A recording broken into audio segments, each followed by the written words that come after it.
Hello. Today we're looking at a creepy little poem by a guy called John Keats. And it's called La Belle Dame Sans Merci. I'm probably butchering the French accent, but it translates as the beautiful woman without mercy. And it's a poem that explores the idea of a femme fatale. That means a dangerous woman, possibly supernatural in this case, who breaks men's hearts and leaves them in a deathly state. And I guess if you want to whittle down this whole poem to a two-word message, you can do so. And that message is this: love hurts. Now, Keats knocked out this poem during an era known as the Romantic period, which was roughly between 1770 and 1848. And a key theme, or a prominent theme, of this Romantic era, this Romantic movement, Romantic literature, call it what you will, was the idea of unrequited love. Love not being quite reciprocated by the other partner. It's a classic tale, really. Boy meets girl, girl says, bog off and die. Now, I'm pretty sure that some sneering, joyless egghead is going to pull me up for brutally simplifying the Romantic movement. But I reckon you can sum it up, you can whittle it down to two words, really. Emotional excess. Emotional excess. Because in spite of its name, Romantic literature, Romantic text didn't necessarily have to be mushy love stories involving romance. What was more important was that emotional experiences, feelings were captured in literature and tracked down on the page. There'd be an exploration in Romantic texts, such as this poem, La Belle Dame Sans Merci, of the natural world, its beauty and its power. Also, a lot of Romantic texts would have ideas drawn from folklore and mythology. Keats's poem, for instance, has two characters drawn from legend. You've got fairies and you've got medieval knights. We've already talked about the underpinning idea of an outpouring of emotion, emotional excess. You'll see that manifest in this poem. And Romantic texts also celebrate the power of the imagination, perhaps more than reason, imagination over reason. Oh, looks like I haven't drawn a picture for the imagination. Ah well, you just have to imagine it. Right then, let's start whizzing through the poem, pointing out and analysing language and structural techniques. Oh, and because Mr. Taylor is the gift that keeps on giving, I'll also be pointing out aspects of context, because I know some students are expected to address contextual factors in the exam. By that I mean linking this poem to the era when it was written and the life of the poet John Keats. And here's a quick overview of the poetic form before we plunge into the poem. This poem is part of the folk ballad tradition. It's a ballad, by which I mean it's a story or a narrative delivered through a poem. This is a conventional ballad in the sense that each stanza is 4 lines long, and a 4-line stanza is known as a quatrain. So it's a very conventional stanza. It's a very conventional ballad. The ballad would often have as a theme love, maybe with a dark or supernatural element to it. Now, this poem has 2 narrators. First, you've got the lad who finds the knight, and the knight's looking like hell on the hillside. And then you've got the knight himself, who delivers his narrative about meeting with this fairy woman, this Belle Dame Sans Merci. And here we go. Oh, what can ail thee, knight at arms, alone and palely loitering? The sedge has withered from the lake, and no birds sing. First of all, it's very significant that the narrator here, is addressing a knight at arms. It's quite ironic, it's quite strange that this man looking so weak and beleaguered is a knight at arms. This is a man ready for battle. And of course, though he may be ready for battle, he might be a right old toughie, he's not ready for that battle of the sexes. He's been savaged, he's been undermined, he's been destroyed, not by physical force, but by emotional force. So I think it's significant that he's a knight. He should be tough, but of course, it's his heart that's vulnerable, not his body. Alone and palely loitering, there's an idea of isolation here, of love having drained the colour from the man's face. Sedge is just like a plant or a bush, and we've got some pathetic fallacy here. We're linking, or we're using nature, the surrounding environment, to create and capture the mood of the poem, the mood of the night. So the sedge, this plant has withered and there's no birds singing. So the sense that we're in autumn or winter here. Nature is starting to tail off, things are beginning to die, and that captures perhaps the spiritual or even the damn near physical death which the knight is enduring. Stanza 2. Oh, what can ail thee, knight at arms, so haggard and so woebegone?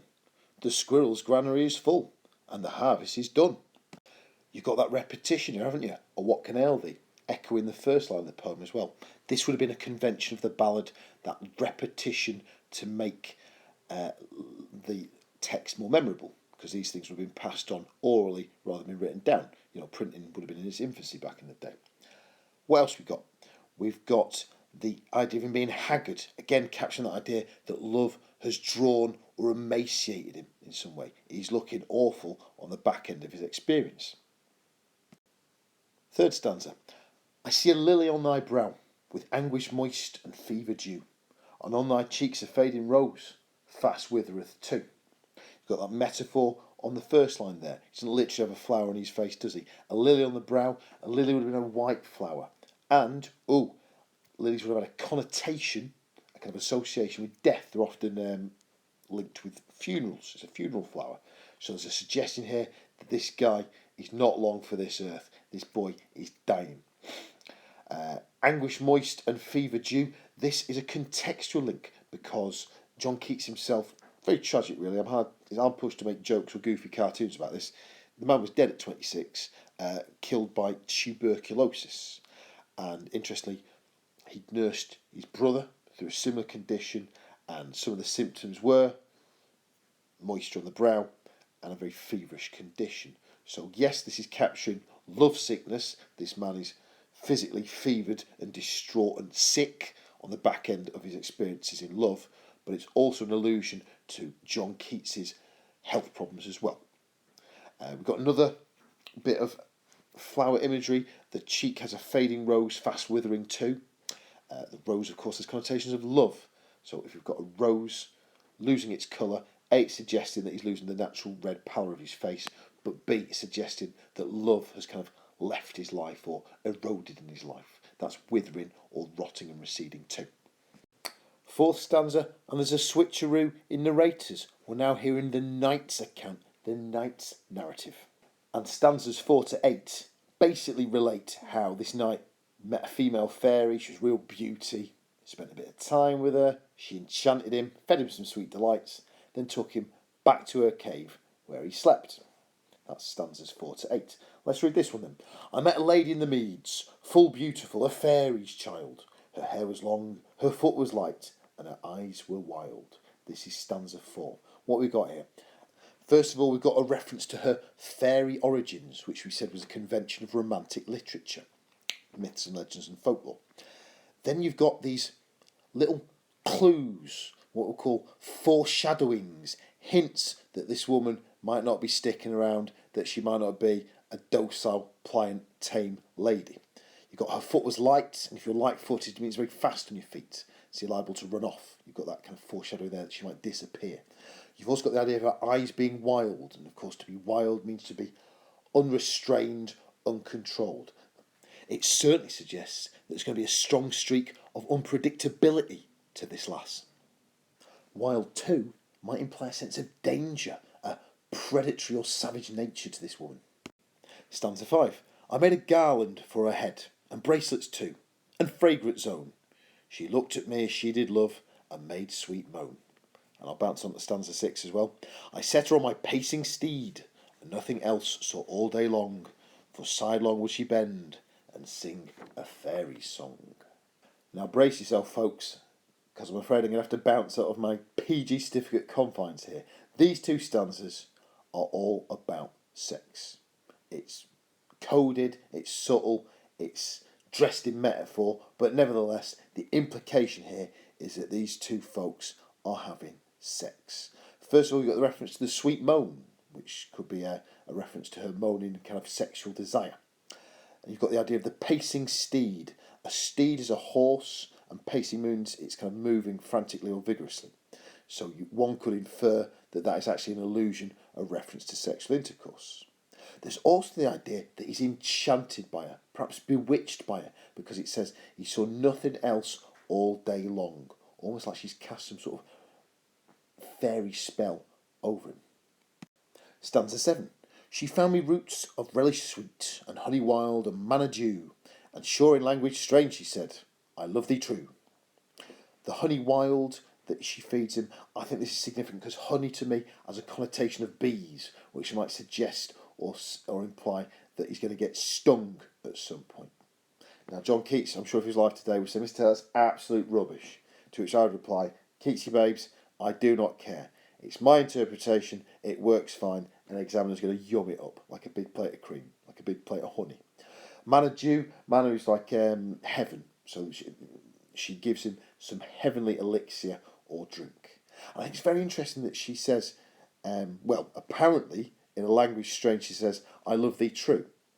And I think, well, maybe that's your interpretation, Mr. Knight, because if you can't understand the language, how do you know she's saying that? It could be, and people are like this in love, that they infer motives and feelings in the object of their affection that aren't necessarily there. They're seeing things, or in this case, hearing things that aren't actually there. Stanza 8 now.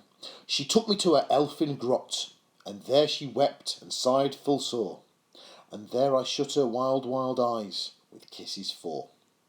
An elfin grotto is a bit like a cave, so she's taken him back to her place.